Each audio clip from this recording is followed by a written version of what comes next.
This is a continuation of The Turn of the Screw by Henry James, comprising chapters 6 through 8. Chapter 6. It took, of course, more than that particular passage to place us together in presence of what we had now to live with as we could. My dreadful liability to impressions of the order so vividly exemplified, and my companion's knowledge, henceforth, a knowledge half consternation and half compassion, of that liability.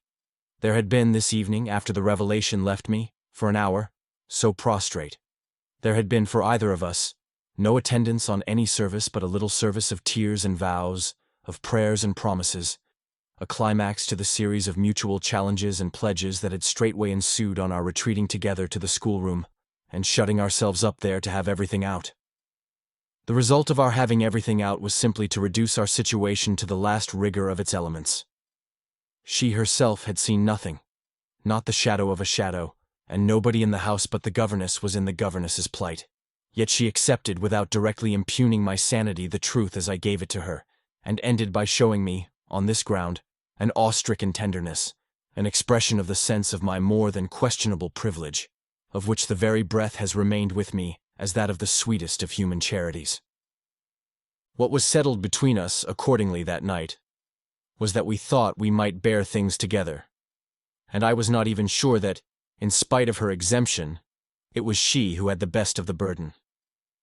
I knew at this hour, I think, as well as I knew later, what I was capable of meeting to shelter my pupils, but it took me some time to be wholly sure of what my honest ally was prepared for, to keep terms with so compromising a contract. I was queer company enough, quite as queer as the company I received, but as I trace over what we went through, I see how much common ground we must have found in the one idea that, by good fortune, could steady us. It was the idea, the second movement, that led me straight out, as I may say, of the inner chamber of my dread. I could take the air in the court, at least, and there Mrs. Gross could join me. Perfectly can I recall now the particular way strength came to me before we separated for the night. We had gone over and over every feature of what I had seen. He was looking for someone else, you say? Someone who was not you? He was looking for little Miles. A portentous clearness now possessed me. That's whom he was looking for. But how do you know? I know. My exultation grew. And you know, my dear. She didn't deny this, but I felt, not even so much telling as that. She resumed in a moment, at any rate. What if he should see him? Little Miles? That's what he wants. She looked immensely scared again. The child? Heaven forbid. The man. He wants to appear to them. That he might was an awful conception, and yet, somehow, I could keep it at bay, which, moreover, as we lingered there, was what I succeeded in practically proving. I had an absolute certainty that I should see again what I had already seen, but something within me said that by offering myself bravely as the sole subject of such experience, by accepting, by inviting, by surmounting it all, I should serve as an expiatory victim and guard the tranquility of my companions. The children, in especial, I should thus fence about and absolutely save. I recall one of the last things I said that night to Mrs. Gross. It does strike me that my pupils have never mentioned. She looked at me hard as I musingly pulled up. His having been here and the time they were with him? The time they were with him, and his name, his presence, his history, in any way. Oh, the little lady doesn't remember. She never heard or knew. The circumstances of his death, I thought with some intensity. Perhaps not. But Miles would remember. Miles would know. Ah, don't try him, broke from Mrs. Gross. I returned her the look she had given me. Don't be afraid, I continued to think. It is rather odd. That he has never spoken of him? Never by the least allusion. And you tell me they were great friends? Oh, it wasn't him, Mrs. Gross with emphasis declared. It was Quint's own fancy. To play with him, I mean. To spoil him. She paused a moment. Then she added, Quint was much too free. This gave me, straight from my vision of his face, such a face, a sudden sickness of disgust. Too free with my boy? Too free with everyone. I forbore, for the moment, to analyze this description further than by the reflection that a part of it applied to several of the members of the household, of the half-dozen maids and men who were still of our small colony. But there was everything, for our apprehension, in the lucky fact that no discomfortable legend, no perturbation of scullions, had ever, within anyone's memory, attached to the kind old place. It had neither bad name nor ill fame, and Mrs. Gross, most apparently, only desired to cling to me and to quake in silence. I even put her, the very last thing of all, to the test. It was when, at midnight, she had her hand on the schoolroom door to take leave. "I have it from you, then, for it's of great importance, that he was definitely and admittedly bad?" "Oh, not admittedly, I knew it, but the master didn't." "And you never told him?" "Well, he didn't like tale-bearing. He hated complaints. He was terribly short with anything of that kind, and if people were all right to him, he wouldn't be bothered with more?" This squared well enough with my impressions of him. He was not a trouble-loving gentleman, nor so very particular perhaps about some of the company he kept. All the same, I pressed my interlocutress. "I promise you I would have told." She felt my discrimination.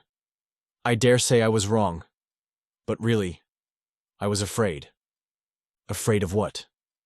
"Of things that man could do. Quint was so clever. He was so deep." I took this in still more than, probably, I showed. "You weren't afraid of anything else? Not of his effect?" "His effect?" she repeated with a face of anguish and waiting while I faltered. "On innocent little precious lives. They were in your charge." "No, they were not in mine," she roundly and distressfully returned. "The master believed in him and placed him here because he was supposed not to be well and the country air so good for him. So he had everything to say. Yes, she let me have it. Even about them. Them, that creature. I had to smother a kind of howl, and you could bear it. Number I couldn't, and I can't now." And the poor woman burst into tears. A rigid control from the next day was, as I have said, to follow them. Yet how often and how passionately for a week we came back together to the subject. Much as we had discussed it that Sunday night, I was, in the immediate later hours in especial, for it may be imagined whether I slept, still haunted with the shadow of something she had not told me. I myself had kept back nothing, but there was a word Mrs. Gross had kept back. I was sure, moreover, by morning, that this was not from a failure of frankness, but because on every side there were fears. It seems to me, indeed, in retrospect, that by the time the morrow's sun was high, I had restlessly read into the fact before us almost all the meaning they were to receive from subsequent and more cruel occurrences. What they gave me above all was just the sinister figure of the living man. The dead one would keep a while, and of the months he had continuously passed at Bly, which, added up, made a formidable stretch. The limit of this evil time had arrived only when, on the dawn of a winter's morning, Peter Quint was found, by a laborer going to early work, stone dead on the road from the village.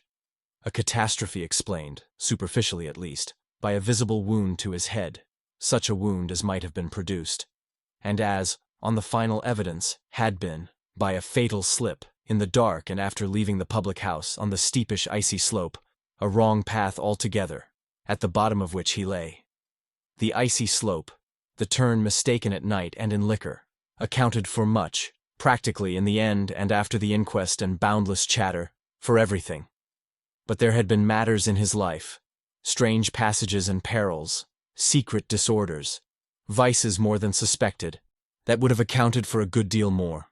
I scarce know how to put my story into words that shall be a credible picture of my state of mind. But I was in these days literally able to find a joy in the extraordinary flight of heroism the occasion demanded of me. I now saw that I had been asked for a service admirable and difficult, and there would be a greatness in letting it be seen, in the right quarter, that I could succeed where many another girl might have failed. It was an immense help to me. I confess I rather applaud myself as I look back, that I saw my service so strongly and so simply. I was there to protect and defend the little creatures in the world the most bereaved and the most lovable, the appeal of whose helplessness had suddenly become only too explicit, a deep, constant ache of one's own committed heart. We were cut off, really, together. We were united in our danger. They had nothing but me, and I, Well, I had them. It was in short a magnificent chance. This chance presented itself to me in an image richly material. I was a screen. I was to stand before them. The more I saw, the less they would. I began to watch them in a stifled suspense, a disguised excitement that might well, had it continued too long, have turned to something like madness. What saved me, as I now see, was that it turned to something else altogether. It didn't last as suspense. It was superseded by horrible proofs. Proofs, I say. Yes, from the moment I really took hold. This moment dated from an afternoon hour that I happened to spend in the grounds with the younger of my pupils alone. We had left Miles indoors, on the red cushion of a deep window seat. He had wished to finish a book, and I had been glad to encourage a purpose so laudable in a young man whose only defect was an occasional excess of the restless. His sister, on the contrary, had been alert to come out, and I strolled with her half an hour, seeking the shade, for the sun was still high and the day exceptionally warm. I was aware afresh, with her as we went, of how, like her brother, she contrived. It was the charming thing in both children, to let me alone without appearing to drop me, and to accompany me without appearing to surround.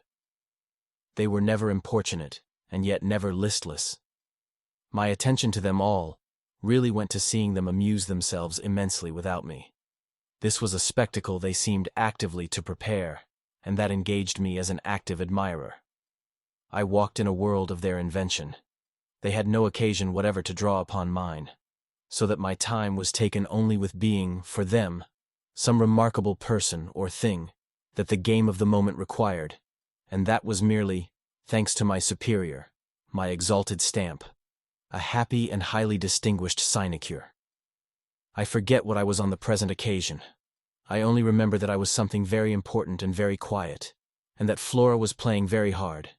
We were on the edge of the lake, and as we had lately begun geography, the lake was the Sea of Azov. Suddenly, in these circumstances, I became aware that on the other side of the Sea of Azov, we had an interested spectator. The way this knowledge gathered in me was the strangest thing in the world. The strangest, that is, except the very much stranger in which it quickly merged itself. I had sat down with a piece of work, for I was something or other that could sit, on the old stone bench which overlooked the pond, and in this position I began to take in with certitude, and yet without direct vision, the presence, at a distance, of a third person. The old trees, the thick shrubbery, made a great and pleasant shade, but it was all suffused with the brightness of the hot, still hour.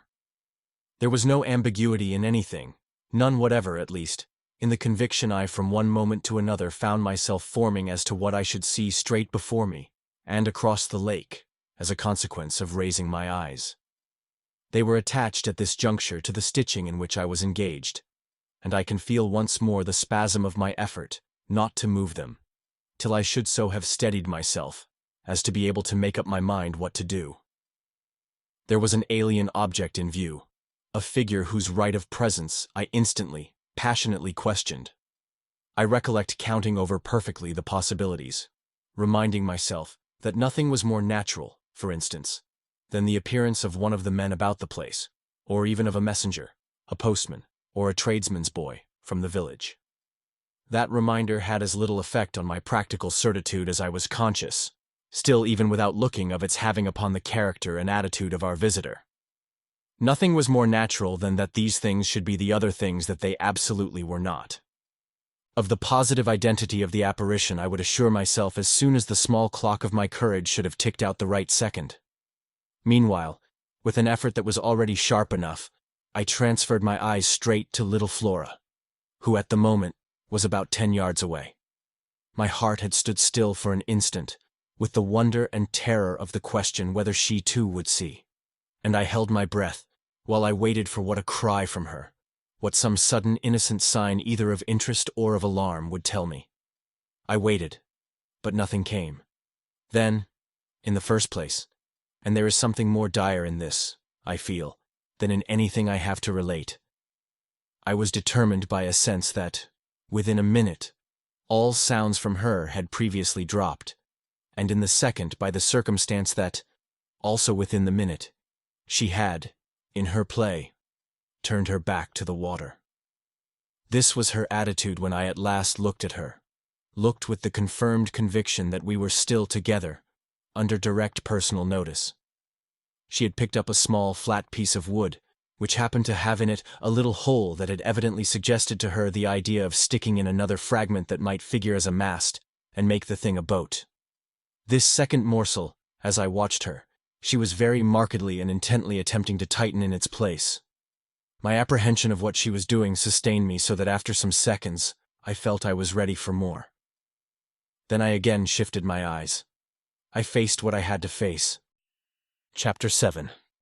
I got hold of Mrs. Gross as soon after this as I could, and I can give no intelligible account of how I fought out the interval. Yet I still hear myself cry as I fairly threw myself into her arms. They know. It's too monstrous. They know. They know. And what on earth? I felt her incredulity as she held me. Why, all that we know, and heaven knows what else besides. Then, as she released me, I made it out to her. Made it out perhaps only now with full coherency, even to myself. 2 hours ago in the garden, I could scarce articulate. Flora saw. Mrs. Gross took it as she might have taken a blow in the stomach. She has told you? She panted. Not a word, that's the horror. She kept it to herself. The child of 8, that child. Unutterable still, for me, was the stupefaction of it. Mrs. Gross, of course, could only gape the wider. Then how do you know? I was there. I saw with my eyes. Saw that she was perfectly aware. Do you mean aware of him? No, of her. I was conscious as I spoke that I looked prodigious things, for I got the slow reflection of them in my companion's face. Another person, this time, but a figure of quite as unmistakable horror and evil, a woman in black, pale and dreadful, with such an air also and such a face, on the other side of the lake. I was there with the child, quiet for the hour, and in the midst of it she came.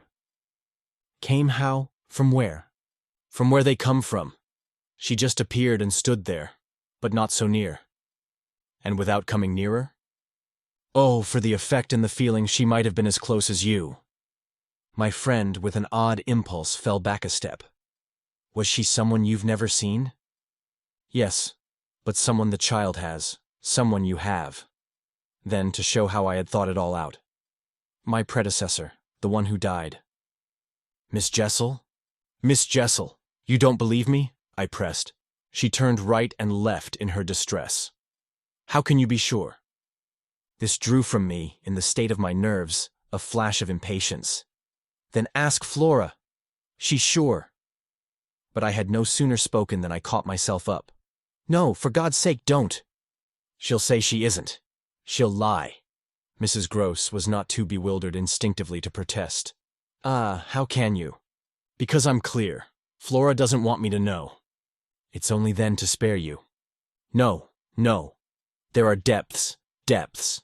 The more I go over it, the more I see in it, and the more I see in it, the more I fear. I don't know what I don't see, what I don't fear. Mrs. Gross tried to keep up with me. You mean you're afraid of seeing her again? Oh no, that's nothing, now. Then I explained. It's of not seeing her. But my companion only looked wan. I don't understand you. Why, it's that the child may keep it up, and that the child assuredly will, without my knowing it. At the image of this possibility, Mrs. Gross for a moment collapsed, yet presently to pull herself together again, as if from the positive force of the sense of what, should we yield an inch, there would really be to give way to. Dear, dear, we must keep our heads, and after all, if she doesn't mind it. She even tried a grim joke. Perhaps she likes it. Likes such things, a scrap of an infant. Isn't it just a proof of her blessed innocence? My friend bravely inquired. She brought me for the instant almost round. Oh, we must clutch at that. We must cling to it. If it isn't a proof of what you say, it's a proof of God knows what. For the woman's a horror of horrors. Mrs. Gross, at this, fixed her eyes a minute on the ground, then, at last raising them. Tell me how you know, she said. Then you admit it's what she was? I cried. Tell me how you know. my friend simply repeated. No, by seeing her. By the way she looked. At you, do you mean so wickedly? Dear me, no, I could have borne that. She gave me never a glance. She only fixed the child. Mrs. Gross tried to see it. Fixed her? Ah, with such awful eyes! She stared at mine as if they might really have resembled them. Do you mean of dislike? God help us, no. Of something much worse. Worse than dislike? This left her indeed at a loss. With a determination, indescribable, with a kind of fury of intention. I made her turn pale. Intention? To get hold of her. Mrs. Gross, her eyes just lingering on mine, gave a shudder and walked to the window, and while she stood there looking out, I completed my statement. That's what Flora knows. After a little, she turned round. The person was in black, you say? In mourning, rather poor, almost shabby. But, yes, with extraordinary beauty. I now recognized to what I had at last, stroke by stroke, brought the victim of my confidence, for she quite visibly weighed this. Oh, handsome. Very, very, I insisted. Wonderfully handsome. But infamous. She slowly came back to me. Miss Jessel was infamous. She once more took my hand in both her own, holding it as tight as if to fortify me against the increase of alarm I might draw from this disclosure. They were both infamous, she finally said. So for a little, we faced it once more together, and I found absolutely a degree of help in seeing it now so straight. I appreciate, I said, the great decency of your not having hitherto spoken, but the time has certainly come to give me the whole thing. She appeared to assent to this, but still only in silence, seeing which I went on. I must have it now. Of what did she die? Come, there was something between them. There was everything, in spite of the difference. Oh, of their rank, their condition. She brought it woefully out. She was a lady. I turned it over. I again saw. Yes, she was a lady. And he so dreadfully below, said Mrs. Gross. I felt that I doubtless needn't press too hard, in such company, on the place of a servant in the scale. But there was nothing to prevent an acceptance of my companion's own measure of my predecessor's abasement. There was a way to deal with that, and I dealt, the more readily for my full vision, on the evidence of our employer's late clever, good-looking own man, impudent, assured, spoiled, depraved. The fellow was a hound. Mrs. Gross considered as if it were perhaps a little a case for a sense of shades. I've never seen one like him. He did what he wished. With her? With them all. It was as if now in my friend's own eyes Miss Jessel had again appeared. I seemed at any rate, for an instant, to see their evocation of her as distinctly as I had seen her by the pond. And I brought out with decision. It must have been also what she wished. Mrs. Gross's face signified that it had been indeed, but she said at the same time, Poor woman, she paid for it. Then you do know what she died of? I asked. No, I know nothing. I wanted not to know. I was glad enough I didn't, and I thanked heaven she was well out of this. Yet you had then your idea. Of her real reason for leaving? Oh yes, as to that. She couldn't have stayed. Fancy it here for a governess. And afterward I imagined, and I still imagine, and what I imagine is dreadful. Not so dreadful as what I do, I replied, on which I must have shown her, as I was indeed but too conscious, a front of miserable defeat. It brought out again all her compassion for me, and at the renewed touch of her kindness, my power to resist broke down. I burst, as I had the other time, made her burst, into tears. She took me to her motherly breast, and my lamentation overflowed. I don't do it, I sobbed in despair. I don't save or shield them. It's far worse than I dreamed. They're lost. Chapter 8. What I had said to Mrs. Gross was true enough. There were in the matter I had put before her depths and possibilities that I lacked resolution to sound, so that when we met once more in the wonder of it, we were of a common mind about the duty of resistance to extravagant fancies. We were to keep our heads, if we should keep nothing else. Difficult indeed, as that might be in the face of what, in our prodigious experience, was least to be questioned. Late that night, while the house slept, we had another talk in my room. when she went all the way with me as to its being beyond doubt that I had seen exactly what I had seen. To hold her perfectly in the pinch of that, I found I had only to ask her how, if I had made it up, I came to be able to give, of each of the persons appearing to me, a picture disclosing, to the last detail, their special marks, a portrait on the exhibition of which she had instantly recognized and named them. She wished, of course, small blame to her, to sink the whole subject, and I was quick to assure her that my own interest in it had now violently taken the form of a search for the way to escape from it. I encountered her on the ground of a probability that with recurrence, for recurrence we took for granted, I should get used to my danger, distinctly professing that my personal exposure had suddenly become the least of my discomforts. It was my new suspicion that was intolerable, and yet even to this complication the later hours of the day had brought a little ease. On leaving her, after my first outbreak, I had of course returned to my pupils, associating the right remedy for my dismay with that sense of their charm, which I had already found to be a thing I could positively cultivate and which had never failed me yet. I had simply, in other words, plunged afresh into Flora's special society and there become aware, it was almost a luxury, that she could put her little conscious hand straight upon the spot that ached. She had looked at me in sweet speculation, and then had accused me to my face of having cried. I had supposed I had brushed away the ugly signs, but I could literally, for the time at all events, rejoice, under this fathomless charity, that they had not entirely disappeared. To gaze into the depths of blue of the child's eyes and pronounce their loveliness a trick of premature cunning was to be guilty of a cynicism, in preference to which I naturally preferred to abjure my judgment, and, so far as might be, my agitation. I couldn't abjure for merely wanting to, but I could repeat to Mrs. Gross, as I did there, over and over in the small hours, that with their voices in the air, their pressure on one's heart, and their fragrant faces against one's cheek, everything fell to the ground but their incapacity and their beauty. It was a pity that, somehow, to settle this once for all, I had equally to re-enumerate the signs of subtlety that, in the afternoon, by the lake had made a miracle of my show of self-possession. It was a pity to be obliged to re-investigate the certitude of the moment itself, and repeat how it had come to me as a revelation that the inconceivable communion I then surprised was a matter, for either party, of habit. It was a pity that I should have had to quaver out again the reasons for my not having, in my delusion, so much as questioned that the little girl saw our visitant, even as I actually saw Mrs. Gross herself, and that she wanted, by just so much as she did thus see, to make me suppose she didn't, and at the same time, without showing anything, arrive at a guess as to whether I myself did. It was a pity that I needed once more to describe the portentous little activity by which she sought to divert my attention.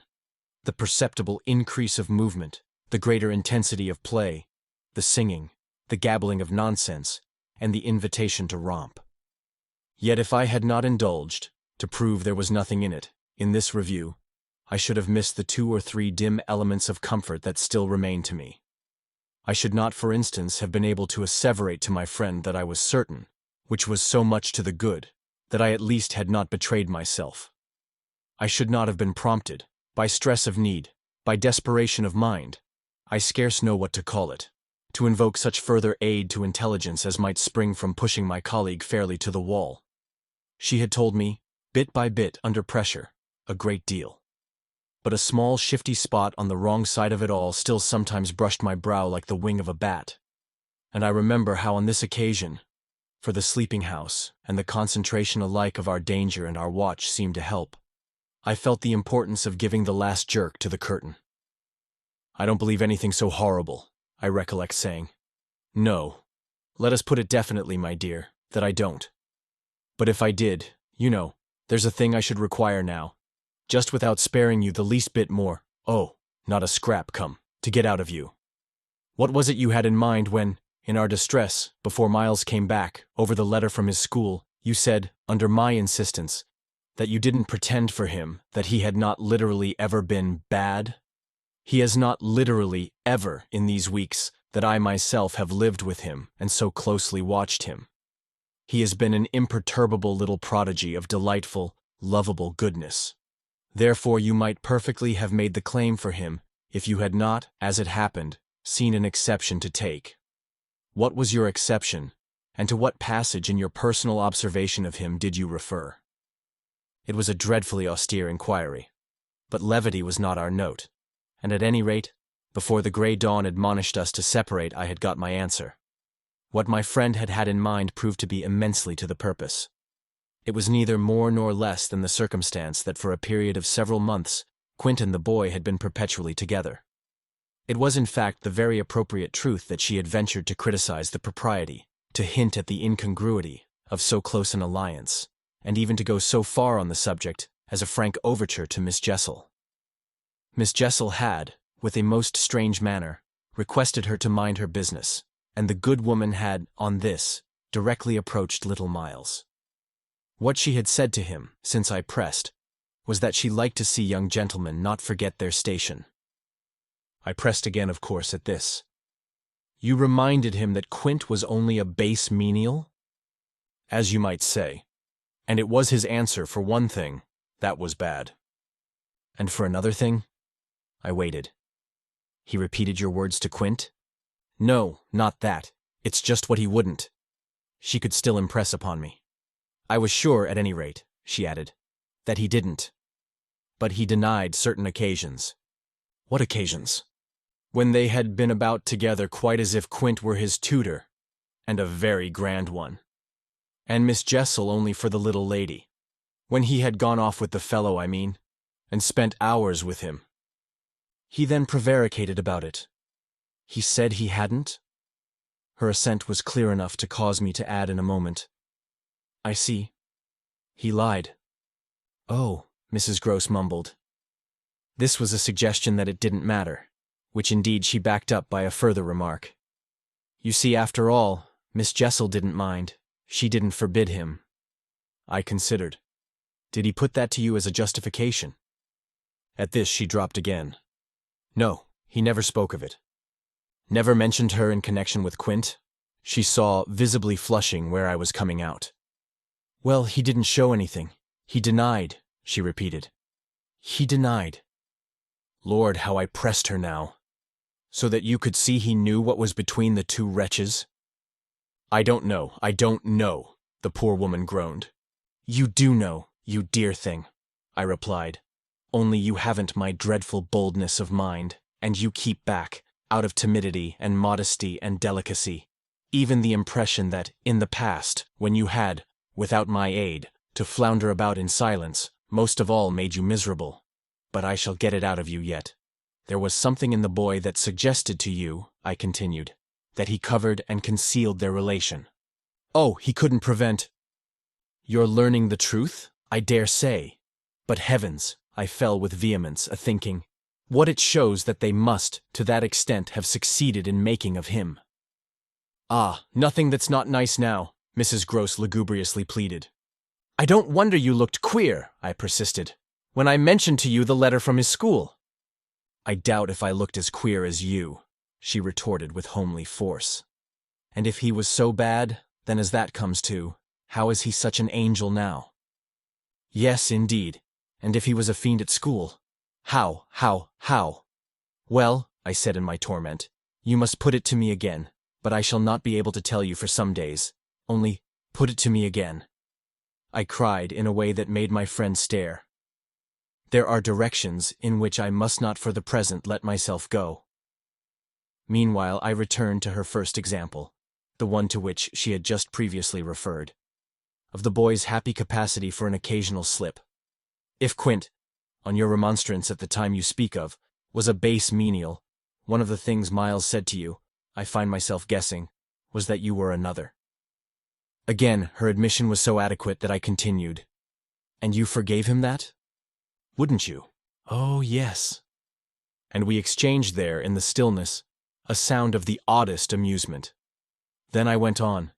At all events, while he was with the man. Miss Flora was with the woman. It suited them all. It suited me, too, I felt, only too well.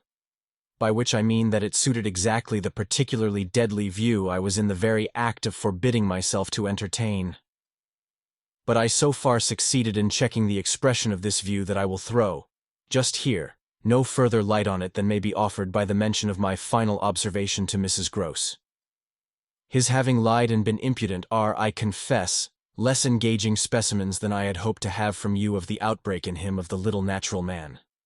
Still, I mused, they must do, for they make me feel more than ever that I must watch.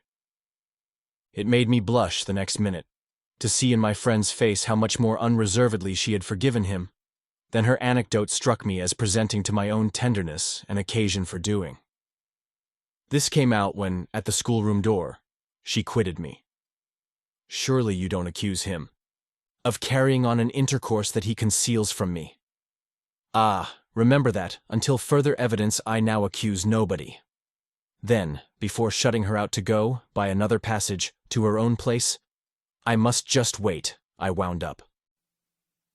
This concludes the third part of 7 total of The Turn of the Screw by Henry James, produced by Best Audiobooks for free.